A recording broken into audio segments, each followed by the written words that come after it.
जय हिंद। तो चलिए डियर स्टूडेंट, आज हम बात करते हैं आपके इस टॉपिक के दूसरे पार्ट की। जैसा कि आप इसके पहले के वीडियो लेक्चर में ये पढ़ चुके हैं कि ऑर्गेनिक कंपाउंड के वर्गीकरण को कैसे करना है। तो चलिए आज हम फिर लेकर आए हैं इसी के दूसरे पार्ट की। अगर आप इसके पहले का वीडियो नहीं देखे हैं तो आप पहले जाकर के उस वीडियो को देख लें, खासकर इसके पहले पार्ट की। जैसे यहाँ पर देखिए पार्ट 2 लिखा गया है लेक्चर नंबर 4 का, वैसे आपको मेरे ही चैनल पर लेक्चर नंबर 4 पार्ट 1 के नाम से वीडियो मिल जाएगा, जिसमें भी यही टॉपिक है। देन आफ्टर आप इस वीडियो को आकर के देखें, क्योंकि आपको पूरी चीज़ तभी समझ में आने वाली है। सो चलिए देर न करते हुए हम स्टार्ट करते हैं। सो चलिए एक बार थोड़ा सा पहले हम आपको एक बार रिकॉल करवा देते हैं पूरा जितनी भी चीज़ें हैं। देन आफ्टर हम फिर नेक्स्ट टॉपिक की बात करेंगे।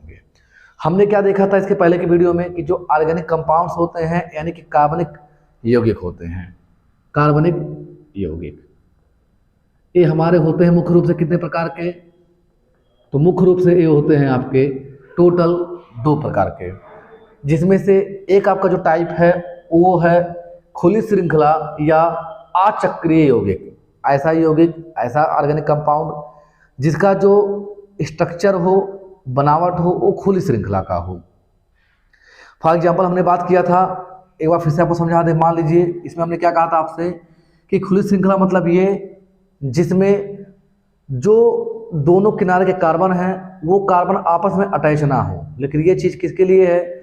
जहाँ पर कम से कम 3 कार्बन हो। जैसे ये मान लीजिए कंपाउंड हमारा CH3 है, CH2 है, फिर CH3 है। यहाँ पे आप देखेंगे तो ये कार्बन और ये कार्बन आपस में अटैच नहीं है। इसी प्रकार से एक कंपाउंड है CH3 है, CH2 है, फिर CH2 है, फिर CH3 है। ये कार्बन और ये कार्बन यानी पहला, दूसरा, तीसरा और चौथा आपस में अटैच नहीं है। सो आपस में अटैच नहीं है तो इन्हें हम क्या कहेंगे? बोलेंगे खुली श्रृंखला वाले कंपाउंड या ओपन चेन वाले कंपाउंड्स। इसके बारे में हमने देख लिया था।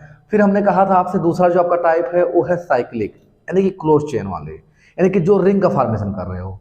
साइक्लिक मीन्स हमने आपको समझाया था कि साइक्लिक आप उसे कहेंगे कि अगर आप एक सीक्वेंस में चलें, चाहे राइट या लेफ्ट, तो आप काउंटिंग करते समय पहले पोजीशन से चलते जाएं, घूम के फिर उसी पोजीशन पे आ जाएं, उसे आप साइक्लिक कहेंगे।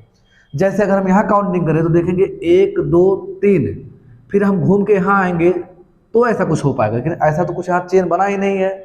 लेकिन अगर इसी का हम एक स्ट्रक्चर ड्रा करें कुछ इस प्रकार से, इसी का स्ट्रक्चर हम ड्रा कर रहे हैं कुछ इस प्रकार से, देखिए लिख सकते हैं CH2, देन CH2, फिर यहाँ लिख दें CH2।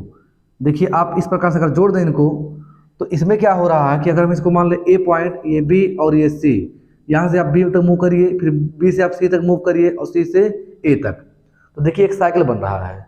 सो ऐसे कंपाउंड क्या बोलते हैं? Cyclic compound. और इस साइक्लिक कंपाउंड को डिवाइड किया गया है मुख्य से फिर 2 पार्ट में। एक है आपका एरोमेटिक, एक है नॉन एरोमेटिक। एरोमेटिक में क्या आपने देखा था? आपने देखा था एरोमेटिक में कंडीशन होता है कि सभी जो साइक्लिक कार्बन होते हैं, यानी किसी साइकिल के जो कार्बन होते हैं मुख्यतः जो साइकिल बनाने में पार्टिसिपेट करते हैं, जैसे कि ये सभी क्या होने चाहिए? sp2 हाइब्रिडाइड होने चाहिए, पहला कंडीशन है। दूसरा, इनका जो ज्योमेट्री होना चाहिए कैसे? ट्राइगोनल प्लेनर, ठीक। फिर तीसरा ये कि इसमें डीलोकलाइजेशन होना चाहिए, लगातार ये मूव करे ये रिंग, ठीक। डीलोकलाइजेशन मतलब ये जो पाई इलेक्ट्रॉन है इनका भ्रमण यानी कि मूवमेंट होना चाहिए लगातार। और चौथा ये कि हकल रूल को फॉलो करे, हकल रूल, तो उसे आप कहते थे एरोमेटिक। और फिर एरोमेटिक आपका था 3 पार्ट का, बेंजेनाइड, नॉन बेंजेनाइड, हेटेरोसाइक्लिक एरोमेटिक। बेंजेनाइड मीन्स ये जो बेंजीन न्यूक्लियस रखता हो, यानी बेंजीन का नाभिक। जैसे कि ये बेंजेनाइड है कि इसी को बेंजीन बोलते हैं क्योंकि हर जगह क्या रहता है आपका? हाइड्रोजन रहता है, ठीक है। तो ये बेंजीन है, ये हम हाइड्रोजन के लिए लिख रहे हैं। ये बेंजीन हो गया तो बेंजेनाइड। अगर ऐसे ही दूसरा कोई कंपाउंड हो जैसे कि ये नॉन बेंजेनाइड है, और ऐसे ही कोई दूसरा कंपाउंड हो जैसे कि ये, यहाँ हम नाइट्रोजन लगा दें तो इसे हम कहेंगे हेटेरोसाइक्लिक एरोमेटिक। एरोमेटिक ये भी है और इसमें कोई क्या है? डिफरेंट एटम है तो हेटेरोसाइक्लिक हो जाता है। ये सब हम पढ़ चुके हैं। सो आज का जो आपका टॉपिक है वो है non aromatic compound. So I hope आपको एक बार चीज़ें रिकॉल हो गई होंगी। सो चलिए आप इसे एग्जाम्पल को नोट कर लें, फिर हम इसको समझते हैं। चलिए अब हम फाइनली समझते हैं कि नॉन एरोमेटिक कंपाउंड क्या होते हैं और इसको कैसे क्लासिफाई किया गया है। तो देखिए, जैसा कि हम पहले ही पढ़ चुके हैं कि एरोमेटिक कंपाउंड होने के लिए 2-3 कंडीशन होते हैं। ठीक, कौन कौन? पहला कंडीशन कि सभी उसमें जो कार्बन प्रेजेंट हैं जो कि उस साइकिल में पार्टिसिपेट किए हैं वो sp2 हाइब्रिडाइज होना चाहिए। क्या होना चाहिए? sp2। दूसरा, जो ज्योमेट्री होनी चाहिए कैसी होनी चाहिए? ट्राइगोनल प्लेनर, यानी कि त्रिकोणी समतली होना चाहिए, ट्राइगोनल प्लेनर। तीसरा क्या होना चाहिए? इसमें होना चाहिए delocalization of electron, delocalization of electron, जेसन ऑफ इलेक्ट्रॉन। कौन से इलेक्ट्रॉन का? Of pi electron. और चौथा होना चाहिए हकल रूल। क्या होना चाहिए? हकल रूल को फॉलो। तो अगर ये कंडीशन फॉलो करता कोई कंपाउंड तो उसे हम क्या बोलते हैं? एरोमेटिक। तो नॉन एरोमेटिक क्या होता है? तो नॉन एरोमेटिक मीन्स जो इन कंडीशन को फॉलो ना करता हो। जैसे हिंदी में कहते हैं एरोमेटिक। क्या कहते हैं? Aromatic, aromatic. ठीक, यौगिक जिसके आपके हैं 2 पार्ट, लेकिन वो 2 पार्ट को समझने से पहले आप एग्जांपल समझ लिए। जैसे इसी को हम अगर एग्जांपल से देखें तो इसका बेस्ट एग्जांपल हो जाएगा आपका ये। ठीक, इसका मतलब क्या है कि हर जगह क्या है? हर जगह आपका CH2 है। क्या है? CH2 है। ये है आपका साइक्लोहेक्सेन। क्या है? साइक्लोहेक्सेन। अगर आप देखें तो इसमें कोई भी कंडीशन इसका फॉलो नहीं कर रहा है, खाली एक ही कंडीशन फॉलो कर रहा है कि यह साइक्लिक है। sp2 नहीं है। क्यों? क्योंकि अगर आपको सिग्मा और पाई निकालने आता है तो आप पता लगा लेंगे। जैसे यहाँ देखें, कुछ नहीं, मतलब यहाँ कार्बन होगा, यहाँ भी कार्बन, यहाँ कार्बन, कार्बन, कार्बन, कार्बन, यहाँ हाइड्रोजन, हाइड्रोजन, हाइड्रोजन, फिर हाइड्रोजन, फिर हाइड्रोजन। हर जगह आप देखेंगे तो सिग्मा बॉन्ड कितने हैं? 1 2 3 4। यहाँ देखिए अभी हाइड्रोजन के लिए लगाए हैं। हर जगह क्या है? 4, मतलब sp3 है। जब ये sp3 है तो अब कोई चांस नहीं है कि ये एरोमेटिक हो सकता है। सभी कार्बन क्या है? आपके sp3 है।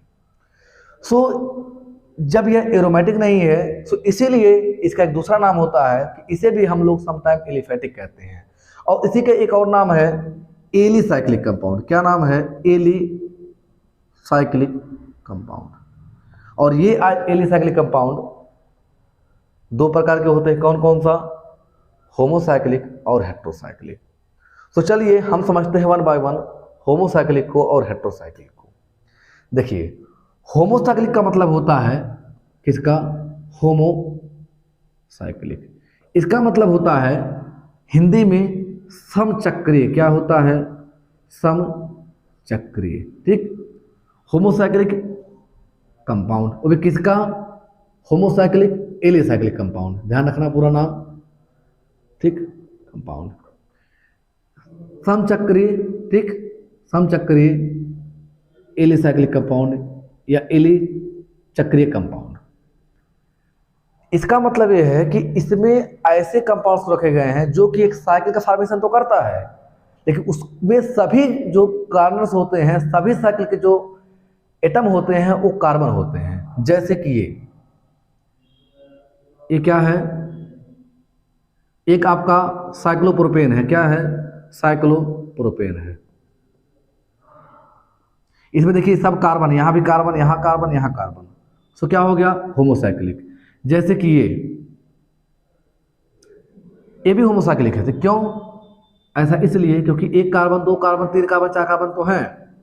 आप सोच रहे होंगे तो डबल बॉन्ड आ गया, तब तो आपका यहाँ पे एरोमेटिक होगा। नहीं, एरोमेटिक नहीं है, क्योंकि एरोमेटिक होने के लिए सभी कार्बन क्या होने चाहिए? sp2, जबकि यहाँ पे sp2 खाली ये दोनों हैं।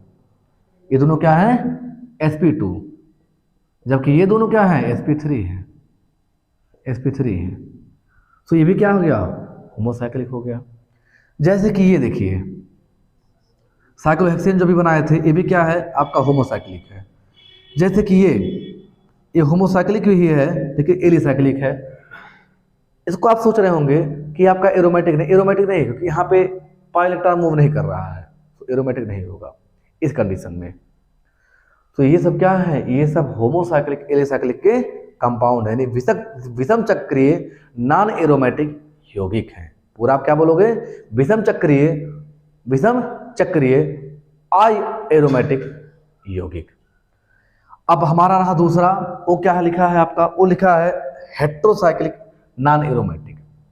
जैसे ये देखिए एग्जाम्पल, ठीक है, जैसे ये देखिए आप,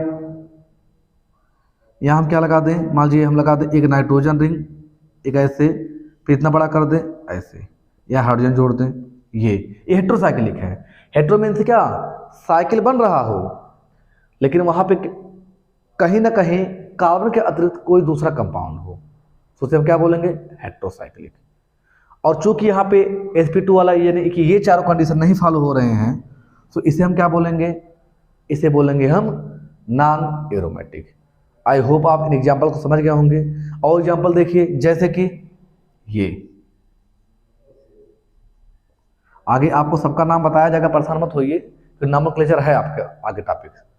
तो इस प्रकार से हमने क्या देखा कि होमोसाइक्लिक या हेट्रोसाइक्लिक कंपाउंड्स क्या होते हैं और कैसे इसे हम समझते हैं। तो चलिए फिर ऐसे ही मिलते हैं हम किसी भी नेक्स्ट वीडियो को लेकर के। तो चलिए तब तक के लिए आप क्या करिए कि जो भी आपके बुक्स में एनसीईआरटी क्वेश्चन दिए गए हैं, एग्जाम्पल दिए गए हैं, उनको आप सॉल्व करिए, या आपके पास जो भी बुक्स हैं आप उससे उनके न्यूमेरिकल्स को सॉल्व करें। अगर आपको कोई प्रॉब्लम होती है तो आप हमें कमेंट करें, हम जल्द से जल्द आपको उसका आंसर दे देंगे। तो तब तक के लिए धन्यवाद, जय हिंद।